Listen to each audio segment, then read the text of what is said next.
Up next, we discuss why many in our modern society have begun to feel overwhelmed with the news, and we'll take a look at some strategies that have been suggested to deal with that.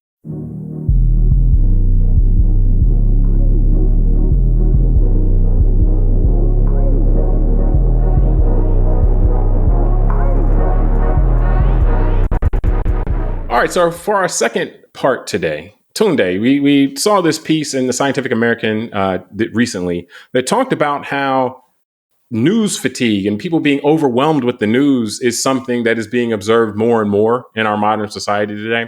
And this struck me as pretty interesting because recently we read the book and then did a show on the book Nexus. And it talked about the invention of news. Like news, obviously we can't get away from it now, but the idea of quote unquote news, this like this collection of information about things that relate to you, don't relate to you, just relate to things you care about, other stuff. That was a creation that really followed the invention of the telegraph. Like if you're in Maine, you'll get some information about Texas.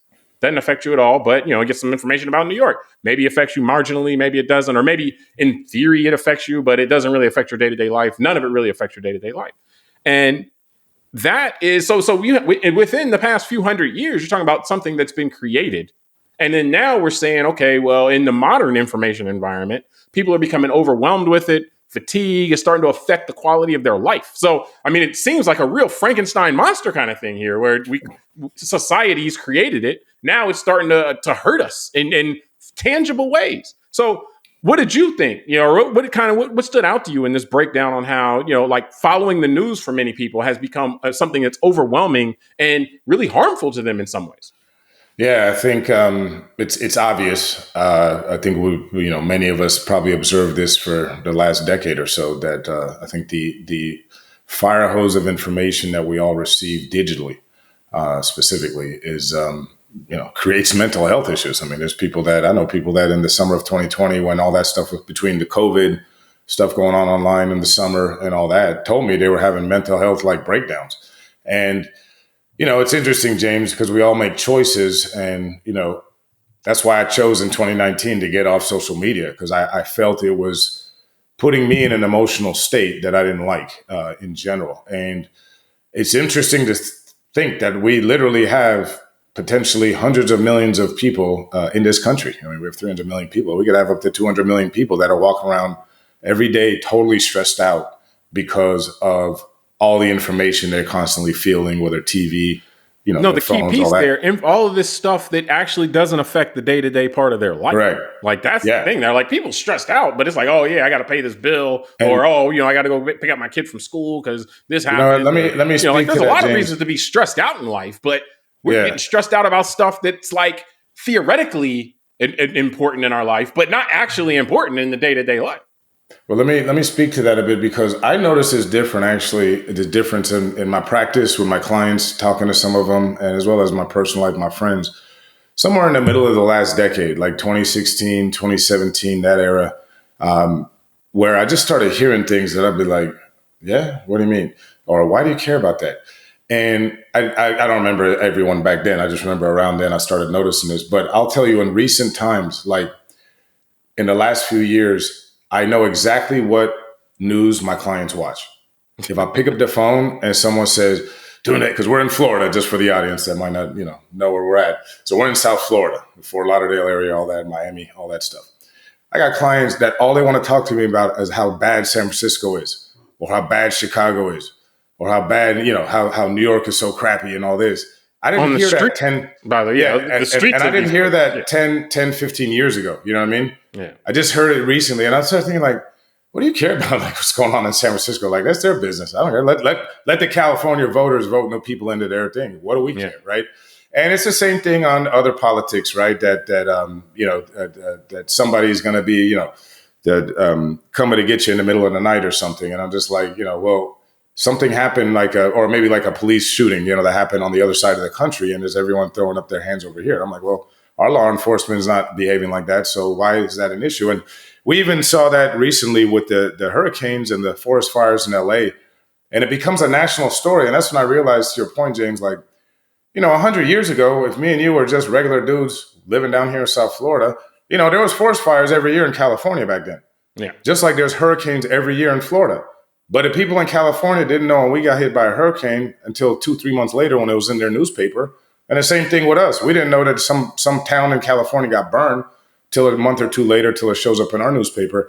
And to your point, therefore, our daily life wasn't distracted with all this wide berth of information that we got to digest as if it's important. And we were able to focus more on our day-to-day lives, our relationships, so on and so forth. So I think that's, yeah. part of why we're I here. think that I look at it, the 24-hour news cycle to me represented something very interesting, because that's when, like, the daily paper had a level of pressure to kind of come up with something every day that was worthwhile spending 20, 30, 40 minutes with it. And have that ready to go every day. But the 24-hour news cycle had to do a lot to justify its existence, and saying, well, why do I need 24-hour, like a 24-hour news network, a news network that's on 24 hours a day? Like, what could you possibly be talking about? What's happening that needs that much kind of attention? And so I noticed that, with my dad, he became, at a certain point, and this was 10, 15 years ago, at a certain point, it's like, I have to leave this on overnight because something might happen. And then, it's like, okay, I need to know. And it's like, well, what do you need to know? You're sitting here in the bed and what something's going to happen somewhere. And then you're going to, how does that affect you? Regardless of what happens, unless the world blows up, which you're not going to hear about that on the news, you're going to be exploded. Then you still got to get up tomorrow and do the stuff that's actually in front of you, So I think that there was a switch at some point where the news, in order to justify its presence, its continued presence, had to adopt new kind of ways to approach us. But I'll start off, before I go too far into that, though, I want to say that there are ways in which, this kind of broadcasting of news is helpful. It's probably helpful in terms of having a country that can be over a larger space and so forth, because it would be difficult to have a country over a larger space if information can't travel one way or the other. That it'd be very difficult to hold that together.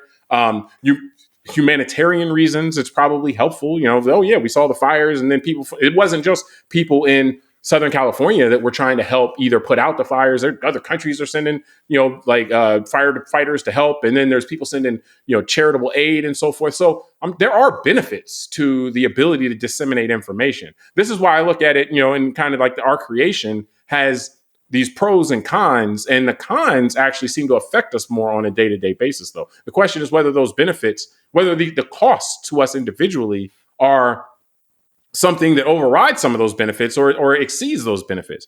And I look at it, and with the news and the news, that news economy, with them creating or competing for eyeballs, I wonder if we've just kind of lost the plot in terms of their incentive is not really to inform us. And this was, in that Bombshell movie, I'm not, people don't want to be informed. They want to feel informed. And so it's this kind of change of providing information to entertaining with information, and so forth, and whether that information is true or not. So I think there's just kind of there's been a disconnect when we're seeing this overwhelm thing, and that the media, from a profit standpoint, benefits from keeping you locked in. Keeping you locked in requires them to make you feel certain things, and making you feel certain things could result in you being overwhelmed. And so I just think there's been this progression that we may not have noticed. It's a different industry. And I'm not saying the industry in 1940 was fine when it's just a daily paper or whatever,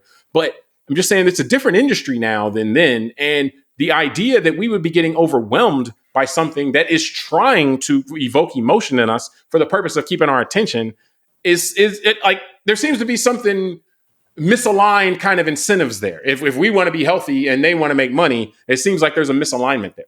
Yeah, well, that's why people can go back and listen to our show about the food industry, and we'll some of that misalignment as well. They want to make more. They want to make money hand over fist, I guess is the best way to put it. We have a lot of examples in our society like that, where the industry's need for profit overrides the interest of public health. And in the food shows, that's why for the audience, go listen to that one. We talk about that on a physical level, but here we're talking kind of on a mental and health one of level. The pieces actually in that Scientific American, or one of the points in the Scientific American piece stood out to me with that was that when you feel fear or anxiety about news stories, a person has a tendency to then search out more stories.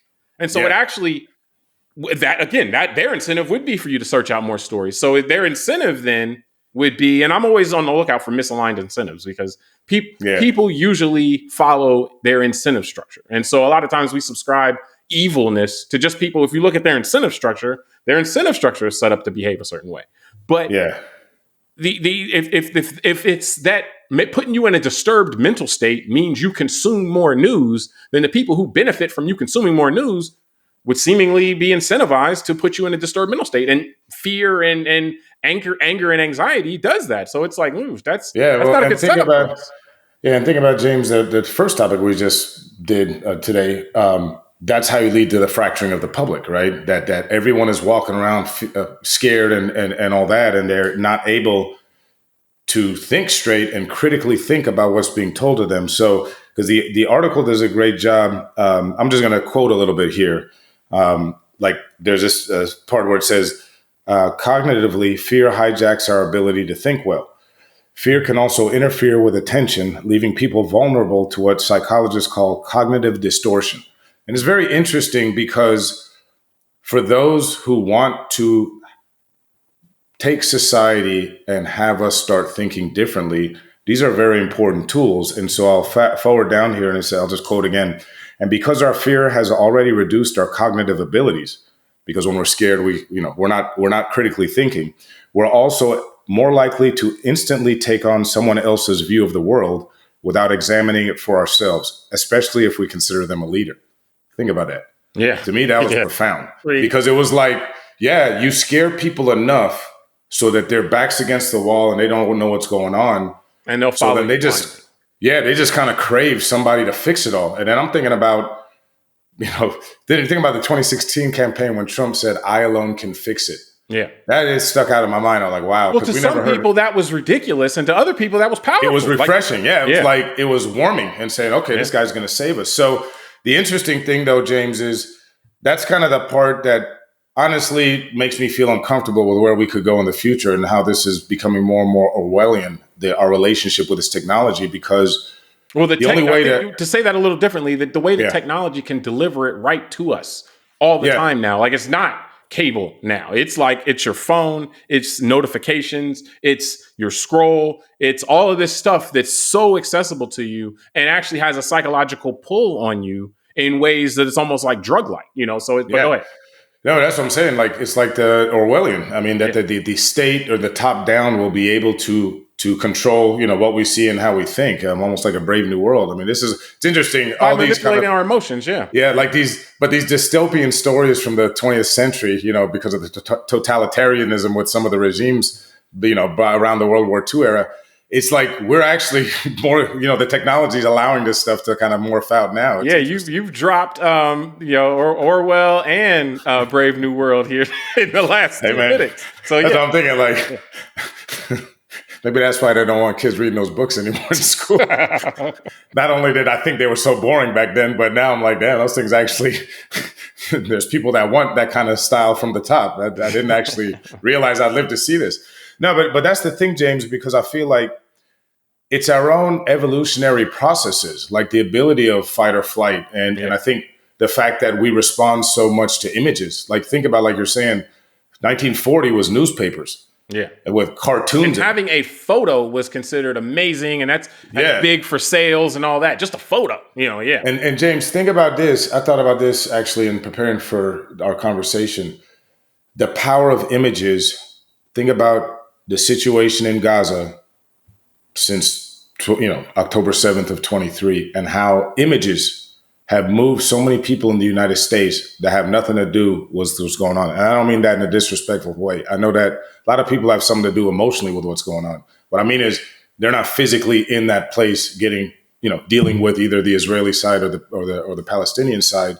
But yet through images, right, we had a lot of Arab Americans, Muslim Americans that were very passionate, and that created a lot of stress and affected their lives and their health, I'm sure, and all that. Then through the images of things like the protests on college campuses, we had a lot of Jewish Americans that were stressed out over that. And think about the fracturing of that potential coalition politically, right? And now we have, and that's what I mean. It's so amazing to see how it worked. Let me run. Let me just finish this though, James. We have leadership now that just is saying they're going to build, hotels in Gaza, and another part of the current leadership is giving Nazi salutes. So it's like both sides that got stressed out by those images. We're entering an era where there's leadership that may not be that friendly to either side, and I just find it fascinating. Well, yeah, I mean, and I think that you bring that up, and that helps illustrate a point in this kind of the remoteness of most of the news that we consume, and that, like, you're talking about people getting stressed out about things that are happening in Gaza, which are terrible. And again, that's from a humanitarian standpoint, it's good that this information can get out. And you can put some pressure. People generally can put pressure on, the leadership and that are involved with that, but also from it, just rank and file people walking around, in the United States, there's very little that you can do about that. And so not only is this bringing you something that's very emotionally disturbing, but it's putting something in your face that there's nothing you can do about. And, when you're talking about people being able to have a good handle on life, one of the most important kind of lessons with that is to focus on things that you can control and things you can't control, to try to not put too much into that, because you end up fixating on it in ways that are unhelpful, and there's nothing you can actually do. And so what news does in many respects is bring things that are emotionally charged to you that there's very, very little you can do in the moment, And so it's one thing if this is in your community and you can show up, you can protest, or you can, go to town halls and speak up and all this other stuff. Like, you have much more hands-on ability in your own community. But when it's halfway around the world or halfway around the country, there's just not as much you can do, which creates kind of that a situation that's considered more unhealthy, where you fixate on something that there's nothing you can do about. The other thing I'll mention, and this was touched on in the actual piece, was, and you kind of preceded this a little bit, was just the kind of this is not being unnoticed, like the way this is affecting people by the political class. The political class is looking in many respects to take advantage of this. And we've talked, recently we did a show talking about the fire hose of falsehood, which takes lessons, like would imply, like you would think they read this and then said, hey, well, we want to cause these effects in people. We want them to feel so angry and overwhelmed that they just blindly will follow the leader. And they actually specifically name checked Steve Bannon, and the flood the zone strategy that was used from a political standpoint and has been used and continue to be used, where you put so much stuff out there, whether it be so much misinformation that a reasonable fact finder can't correct it all, or you put so much that you're doing so many things that the news can't, they focus on one, and the other three things that you did go through without anybody talking about it. And so the gaming of this kind of media system and our attentions is, again, it's not going unnoticed that can be done, and that you can acquire a lot of power and wealth by doing that stuff. So, I mean, I think from this standpoint, I mean, I always think it's good to sometimes turn the kind of the microscope on yourself and just say, okay, well, like, here are from a humanity standpoint, here are my vulnerabilities. Are there ways to kind of to mitigate this, or to try to avoid stepping on the rake too much with my, with the vulnerability? You're asking a lot. Well, but were there any of the kind of things they threw out for, to kind of help cope with it that were meaningful to you, or that stood out to you? I'm just laughing. You're asking a lot for people to do introspection. Most people don't do that. Come on. They look in the mirror. There's TikTok videos to view, man. There's no time for they introspect and find why they're a victim all the time. That's what most people do, and that's unfortunately what these algorithms help them do. Right? It's like, oh well, I'm a victim because, all it's these somebody else's fault. Let me look inside myself and see what I can do better. Yeah. You know what? It's somebody else's fault. Exactly. No, it's. I think they got the introspection part wrong, but that's common though. But go ahead. No, and I think so. It's interesting because as we round it out here, right, it's like, all right, we know all this stuff. What can we do about it? And I think one of the things the article does, I'm looking here, make an allusion to, is that we need to. It says. That a psychologist realized this is posing like a new threat to mental health, and we actually need to develop new skills. And I find that to be something serious. I also think that this is something that we should start teaching kids around middle school age, how to deal with the internet and information, and how to still, know who you are, learn how to grow up as still your individual, because your own self and your own kind of internal stuff. How to maintain some agency with this stuff. Yeah, that's the word I'm looking for. Exactly. Thank you. So, because I just think that, like me, like I just got off social media because I was like, all right, I don't like what how I'm feeling and where I see myself going with this. I'm not saying everyone's got to do that, but I think, people need to develop their own way of dealing with this. So one is, if you watch a lot of cable news, like you said, like about your dad, you know what, turn it off. Have the discipline, just like you would have discipline if you wanted to lose weight on what you're eating or how you exercise. Have the discipline to just not have things on, meaning your gadgets. Sometimes turn off the phone. One thing, James, I'm trying to challenge myself. I'm noticing, because this popcorn brain we all have now with all these gadgets, I used to be able to sit down and read a book for like hours and be fine with it. I can't, man. I'll sit down now. I try and read a book because I'm so used to listening to audiobooks. And in like 5 to 10 minutes, I got to get up. I'm just antsy. So well, that's what the audiobooks allows you to walk around and do things while you're listening to it. Versus reading, you got to sit there. Yeah. Yeah, I'm trying to retrain myself to actually like sit there for like 1 hour and just not move and actually just read. And it's difficult. And I'm just saying, like, the same guy, me, 15 years ago could do that. And now I can't. And it's because of all my brain just becoming much more shorter attention span with all the stuff we have. So I think, to your point, like most things in society, most people won't be able to self-regulate. This is where you would assume the role of a government would come in. And I'm not saying this because I love regulation, all this, but you made some good points about how big tech could be regulated in a different way. Yeah. Like, you don't allow people to doom scroll forever. There's a limit on how many things they can see or whatever, the changing of these algorithms and stuff. The algorithmic part is not algorithmic part is something that goes beyond the configuring of the algorithms to be more addictive is something controlling that is not just controlling free speech, so to speak. Yeah. So, like there's definitely some ground to be covered there, but the tech companies are more powerful than the government in many respects. Like, the tech companies influence the government and with their algorithms, so we might be a little bit behind the 8 ball there if we want to try to regulate that, if they'll let us.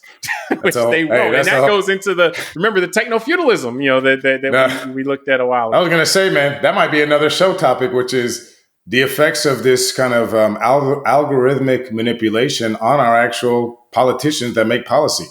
Because I think a lot of them have been baked in. Yeah. We're so far in that storm that we don't even know the contours of it yet. But I mean, that's definitely something that's going on. For me, I mean, the easy one of limit news consumption was one of these suggestions. Like, that's personally what I've done, but I've done that for so long that, like, I engage with news on my own terms. Like, it's like I'll take 20, 30 minutes. I'll look at things. I try to avoid the algorithmic presentation. And so that takes a lot of work because you got to do things with cookies and deleting them and, trying to make it so each time you show up at a website, that won't work, for example, on Apple News. Like, Apple News is algorithmic curation. Nothing I can do about that. But I do have ways when I access things through a browser to try to make it so it's not algorithmically curated. It's just, it's how they would present it for somebody they don't know. So, I mean, and then limiting how often you do with it. Don't, notifications turning off when, like that stuff. Again, unless it's like, hey, nuclear explosion right down the block, then notifications being on it's not going to really improve. Hey, bro, if that happens, we can't do anything about it. Yeah, exactly. So I think that there are techniques, and I will have the article in the show notes that, some of it's like, and I use sports for this, is like, look for something else, like something that's not life or death. Because a lot of times this happens with political news and kind of societal news. And so maybe, like, follow the Oscars or something like that, where the stakes just aren't that high to you. And so you're not going to get all worked up and everything like that, or follow sports or things like that. And so get a hobby. Do something else. Exactly. Or the other one, spend time with people. Like that. That's always a good idea too. Spend time with them, not complaining about what you saw. Yeah, exactly. But and they actually said that specifically. Like, but don't talk about politics when you're spending time with these people. So, but no, I mean, so I think again, it's good to be aware though of kind of the predatory nature of what's around us, and that it is affecting people. And so, for each person, you try to do better, like in terms of how you live your life. And so hopefully something like this, being exposed to this, reading it can help along that path. Yeah. And I just want to finish off with this because I actually do find this fascinating that we've been kind of living through this change moment in human society because, human beings have never been exposed to this way of living, to all this technology and this, like you said, in our phone in our pockets. We have all this access. So I mean, pulling this from Nexus, man, just real quick from the book Nexus, like this is akin to the printing press, and how that changed society, which, led to the witch's hammer and burning witches. So that's not necessarily the greatest precursor. Also the radio, and you've pointed out examples of how when the radio, like how that affected societies, people think, because they're listening to a radio broadcast that aliens are really invading and stuff like that, which we think is silly. But we're in one of these transitions now where that same kind of stuff is happening to us. That's why, James, that's why I joke on our show about the Haitians eating pets and the hurricanes being controlled by the government, meaning it sounds stupid on its face, but you realize that actually we're in one of these moments. This is just like burning people for being witches, or like believing that Martians were coming down in the 1920s, like War of the Worlds. War of the Worlds was on the radio. It's and so that's what we're saying though. But FDR or whoever the president, maybe it was Hoover at the time, they weren't weaponizing that info. They weren't saying, well, because these aliens are coming, you're right, we need to shut down the border and we need to cut but the taxes. problem is that like for example, the current administration is weaponizing. That's what I'm saying. So, we have a leadership, and like we said about when people are stressed out, their cognitive ability to discern things is diminished. So they're gonna look for a leader. So I mean, that's what I mean. It's actually fascinating to see. Okay, now we have a leader that's going to. We got to end the show, man. Now, because now you're over here building fear and nervous and anxiousness. You turn the show into the source of the fear and the anxiousness. Run into it. Watch it all burn. It's going to be fun. We're going to do good. All right.